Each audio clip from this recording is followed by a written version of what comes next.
कहीं एक शहर के बाहर एक जंगल था। जंगल के एक छोर पे जहाँ से रात को शहर के होलोग्राम वाले स्काईस्क्रैपर्स दिखते थे, एक छोटा सा कॉटेज था। ये कॉटेज किसी प्रोफेसर की थी, जिनको शहर वाले अंकल एम के नाम से जानते थे। अंकल एम वैसे तो उम्र में बड़े थे, पर उनके एक्सपेरिमेंट्स और टेक्नोलॉजी की वजह से उनमें आज भी उतनी ही इंटेलिजेंस और कैपेबिलिटी थी जितनी 30s में होती है। दिन भर अंकल एम शहर के एक कॉलेज में साइंस पढ़ाते थे और कॉलेज के बच्चों में भी उनकी ज्यादा इज्जत थी। पढ़ाई के अलावा अंकल एम हमेशा बच्चों को बताते कि साइंस और टेक का अगर अच्छे से इस्तेमाल किया जाए तो लोगों की क्वालिटी ऑफ लाइफ सुधर सकती है। और अपने इस रवैये को प्रूव करने के लिए उन्होंने इन दिनों एक नया AI डस्टबिन भी बनाया था, जो कॉलेज के कंपाउंड और गार्डन को अपने आप ही साफ कर देता था। ऐसे ही एक्सपेरिमेंट्स के कारण शहर के लोग अंकल एम को डॉक्टर अब्दुल कलाम जितनी रिस्पेक्ट देते थे और एक विजनरी की तरह पहचानते थे। कॉलेज से अपने कॉटेज पर आते ही अंकल एम अक्सर अपने लैब में घुस जाते और वहाँ अपने एक्सपेरिमेंट्स कंटिन्यू करते, जहाँ उनका एक रिलेटिव जुगनू उनको हेल्प करता। पर हमेशा उसकी कोई उटपटांग हरकत से अंकल एम का एक्सपेरिमेंट सत्यानाश हो जाता। जुगनू की ऐसी हरकतों पर अंकल एम कभी उसको नहीं डांटते, क्योंकि वो समझते थे कि जुगनू अभी बहुत छोटा है और उनको विश्वास था कि जुगनू बड़ा होकर कोई ऐसा काम करेगा जिस पर अंकल एम को नाज होगा। पिछले कुछ दिनों से जुगनू अंकल एम को जंगल से आती अजीब आवाज के बारे में बोल रहा था, पर अंकल एम ने उस पर गौर नहीं किया। हालांकि जुगनू को शक था कि जंगल में जरूर कुछ बुरा हो रहा था। एक दिन हर रोज की तरह शाम को अंकल एम और जुगनू लैब में थे। अचानक लैब की खिड़कियां जोर से खुल गईं, जैसे कि तेज हवा का झोंका आया हो, और साथ में एक चीख सुनाई दी। जुगनू डर के अंकल एम के पीछे छुप गया। सुना एम, यही आवाज की बात कर रहा था मैं आपको। सोचते सोचते अंकल एम जुगनू को घूरते रहे और अचानक से लैब के कम्युनिकेशन डेक पर शहर के शेरिफ का वीडियो पॉपअप हुआ। प्ले। डॉक्टर एम, प्लीज आप जहाँ पे भी हो, इमरजेंसी में हमारे मैक्स क्वार्टर में आइए। Waiting for you.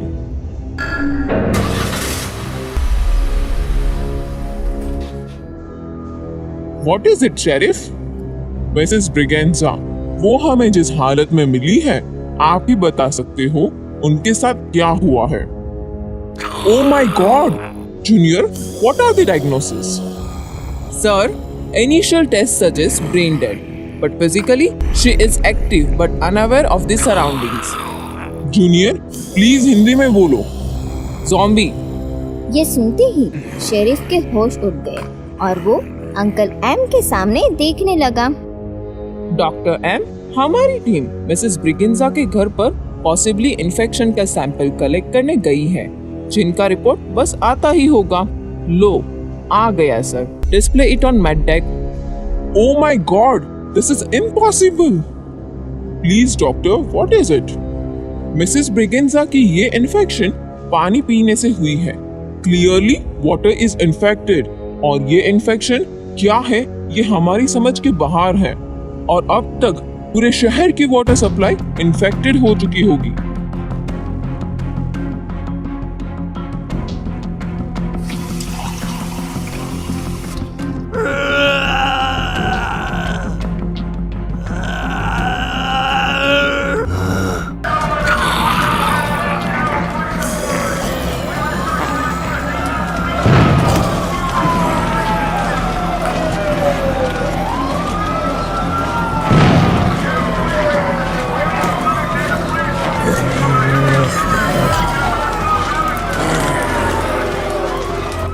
Uncle M ने चिगनो को भी ये सारे अपडेट्स भेजे। So Maddeck, record. To all the people, it is your sheriff. This is an emergency. अपने घर में आती वाटर सप्लाई से पानी ना पिए और फर्दर इंस्ट्रक्शंस तक अपने घर में ही रहें और कोऑपरेट करें। We are working for your safety. Send to all. जब तक शेरिफ का ये मैसेज सबको मिलता तब तक बहुत देर हो चुकी थी और शहर के सारे सड़कों पर अफरा तफरी मच गई थी और सारा शहर ज़ोंबी से भरा पड़ा था। अंकल एम शहर के मेड्स हेडक्वार्टर में थे और यहाँ लैब में चिगनो लैब डेक पर अफरा तफरी की लोकल फिट्स चेक कर रहा था और अचानक से उसने लैब की खिड़की के बाहर देखा तो दूर कोई खड़ा हो ऐसा लगा। तो चिगनो दौड़ के उसके पीछे गया और पीछा करते करते जंगल में दूर पहुंच गया, पर उसको कोई नहीं मिला और इतना भाग के वो थक गया था तो वो खड़ा रहा। तो अचानक से वो डरावनी चीख उसके करीब आई और वो चिल्ला के गिर गया और आंखें बंद करके चिल्लाने लगा, मुझे मत मारो, मैंने कुछ नहीं किया। मुझे मत मारो, मैंने कुछ नहीं किया। हंसने की आवाज सुनते ही चिगनो ने अपने आंखों से हाथ हटाए तो एक बड़ी आंखों वाली परी जैसी छोटी सी लड़की उसके सामने खड़ी थी। कौन हो तू? मैं जंगल हूँ। हाँ, और मैं जुगनू, पर तुम मुझे मत मारना, मैंने कुछ नहीं किया। अगर तुम्हें मारना होता तो कब का मार चुकी होती। मैं तो बस तुम सबको वार्न करने आई हूँ कि अगर तुमने इस जंगल के किसी भी जीव को नुकसान करा तो हम तुम किसी को नहीं छोड़ेंगे। तुमने हमारी ताकत देख ली है। मतलब क्या किया है? मुझे समझ नहीं आ रहा है। जो आज तुम्हारे शहरी लोग के साथ हुआ वो मैंने ही तुम्हारे शहर का पानी प्रदूषित किया है। ओह, तो वो ज़ॉम्बी तुमने बनाए? ज़ॉम्बी? जो तुम कहो। हाँ, मैंने बनाए। पर मिसेस ब्रिगेंजा तो पूरे दिन घर में बैठे बैठे रिपब्लिक टीवी देखती है। वो तो कभी जंगल में आई ही नहीं। हाँ, मैं तुम सब की बात कर रही हूँ। तुम सब में से ही किसी ने जंगल के दूसरे छोर पर हमारे परिवार को पकड़ने के लिए जाल बिछाया है और कितने ही जीवों को पकड़ के भी ले गए हैं। हम सब इस जंगल का हिस्सा है और अगर कोई हमसे अलग होता है तो उससे हम बर्दाश्त नहीं कर सकते। इसीलिए हमारी चीखें तुम सब सुनते हो। वो लोग एक बार भी जंगल में नहीं आए और मैं जंगल के बाहर उनको नहीं पकड़ सकती। तो उनको आवाज दे के बुलाओ और पकड़ लो। मुझे जाने दो प्लीज। मैं कई दिनों से जंगल से आवाज लगा रही हूँ, पर तुम्हारे अलावा इस आवाज को कोई सुन नहीं पाया। तुम्हारे अलावा मुझे कोई देख भी नहीं पाया। मेरे अंकल एम ने भी तुम्हारी आवाज सुनी। वो एक प्रोफेसर है, कई बार साइंटिस्ट भी हो जाते हैं। वो तुम्हारी हेल्प जरूर करेंगे। मैं नहीं कर सकता, मैं तो बच्चा हूँ। मुझे ज़ोंबी मत बनाओ और जाने दो। मैं उनको लेकर आता हूँ। जंगल कुछ देर तक सोचती है और झट से जुगनू के दाहिने हाथ के अंगूठे को कस के पकड़ लेती है और जुगनू चिल्लाने लगता है। ये क्या किया तुमने? ज़ोंबी बना दिया ना मुझे। अभी नहीं बनाया, पर अगर किसी ने तुम्हारा ये अंगूठा देख लिया तो तुम ज़ोंबी बन जाओगे। अरे नहीं, ये क्या किया तुमने? मैंने कभी किसी जंगल के जीव को कोई नुकसान नहीं करा। सुनो, तुम अभी ज़ोंबी नहीं बने। तुम जाओ और अंकल एम को बुला के आओ, तो मैं तुम्हें ज़ोंबी बनने से रोक सकती हूँ। अच्छा, पक्का? प्रॉमिस? प्रॉमिस कि मैं ज़ोंबी नहीं बनूंगा। हाँ, पर तुम्हारा ये अंगूठा कोई नहीं देखना चाहिए। जुगनू खड़ा हुआ और अपना दाहिना हाथ उसने साइड पॉकेट में डाल दिया और डर के मारे उसने एक नजर जंगल के सामने करी। जंगल ने उसको जाने का इशारा करा और जुगनू दौड़ने लगा। वो जल्दी से लैब में आया और अंकल एम को कॉल लगाया। मैड हेडक्वार्टर में अंकल एम ने जुगनू का कॉल आंसर किया। कहाँ थे तुम? तुमने मेरे मैसेजेस का रिप्लाई नहीं किया। I was worried about you. मैं ठीक हूँ अंकल, मैंने आपका मैसेज देखा था। मुझे पता है क्या हो रहा है और मैं इसे रोक सकता हूँ। आप जल्दी लैब पर आ जाओ। क्या? जुगनू, तुम्हें कैसे पता है इस इन्फेक्शन को कैसे रोका जा सकता है? तो जुगनू ने जंगल में जो हुआ वो सब अंकल एम को बताया। क्या बात कर रहे हो? ऐसा कैसे हो सकता है? ये सब लॉजिक से परे है। अंकल एम, मुझे ज़ॉम्बी नहीं बनना है। प्लीज मुझे बचाओ। अरे डरो मत, पानी तो नहीं पिया ना तुमने? नहीं, पर ये मेरा दाहिना हाथ। ओ जुगनू, फिलहाल हेडक्वार्टर से कॉटेज तक आने में भी बहुत दिक्कत होगी। ठहरो, मैं कुछ करता हूँ। अंकल एम ने शेरिफ को कांटेक्ट किया और कॉटेज जाने का कहा।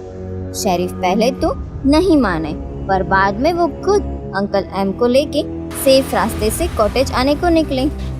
लैब में जुगनू की बातें सुनकर शेरिफ को जरा भी विश्वास नहीं हुआ, पर शेरिफ ने अपने ऑफिसर को जंगल के प्राणियों के गुम होने वाली कोई कंप्लेंट के बारे में इंक्वायरी करी, पर कोई कंप्लेंट्स नहीं आई थी और ना ही इन्फेक्शन के बारे में कुछ पता चल रहा था। इन सब हालतों में शेरिफ चाहते थे कि अंकल एम मैड्स की टीम को लीड करें। एम, आपको फिलहाल जूनियर्स को गाइड करना चाहिए। जैसा आपने बोला, मैं आपको यहाँ लेकर आया, but please we require your assistance at the mad labs. Uncle M, please एक बार मेरे साथ उस छोर पर जंगल को मिलने चलो प्लीज, वरना मैं ज़ॉम्बी बन जाऊंगा। अंकल एम जुगनू की ओर देख के सोच रहे थे। प्रोफेसर एम, आपको फिलहाल हालत का अंदाजा लेके हमारे साथ रहना चाहिए। City needs your guidance. आप सोच क्या रहे हो? आपको इस बच्चे की कहानियों पर विश्वास आ रहा है? नहीं शेरिफ, ये कहानी नहीं है, सच है। अगर एम मेरे साथ नहीं आए तो मैं ज़ॉम्बी बन जाऊंगा। ये सुनकर शेरिफ को और गुस्सा आया और उन्होंने जुगनू का दाहिना हाथ खींचा और उसका अंगूठा जकड़ लिया। वो देखते ही अंकल एम और शेरिफ के होश उठ गए और जुगनू देखते ही देखते ज़ॉम्बी बनने लग गया। अंकल एम ने अपने होश खो दिए। वो शेरिफ पर गुस्सा होना चाहते थे, पर कुछ बोले नहीं। शेरिफ ने उनकी ओर शर्मिंदगी से देखा और जुगनू को जल्दी से अपनी गाड़ी में डाल के वो लोग जंगल के उस छोर पर जाने के लिए निकल गए। रास्ते में अफरा तफरी थी तो उन लोगों ने शहर के बाहर जाने वाला रास्ता लिया। वहां जाते ही अंकल एम और शेरिफ ने जंगल को आवाज लगानी शुरू की। थोड़ी देर में अंकल एम को जंगल दिखी और जंगल ने पूरी बात अंकल एम को सुनाई। शेरिफ हर जगह देखते रहे पर ना ही वो कुछ देख पाए ना ही सुन पाए। पर उन्होंने अपनी गन अपने हाथ में रखी, जैसे कि वो जंगल को मार देना चाहते थे। पर अंकल एम ने उनको इशारा किया कि सब ठीक है। अंकल एम जंगल की सारी शर्तों पर सहमत हुए और जंगल ने जुगनू को ठीक कर दिया। ये चमत्कार देखकर शेरिफ को भी सारी बातों पर विश्वास आया और दूसरी सुबह शेरिफ ने जंगल के दूसरे छोर पर जो ट्रैप्स लगाए थे वो पकड़ लिए और छानबीन शुरू करवाई। ट्रैप्स जैसे ही हटे, जंगल ने सारे शहर के लोगों को ठीक कर दिया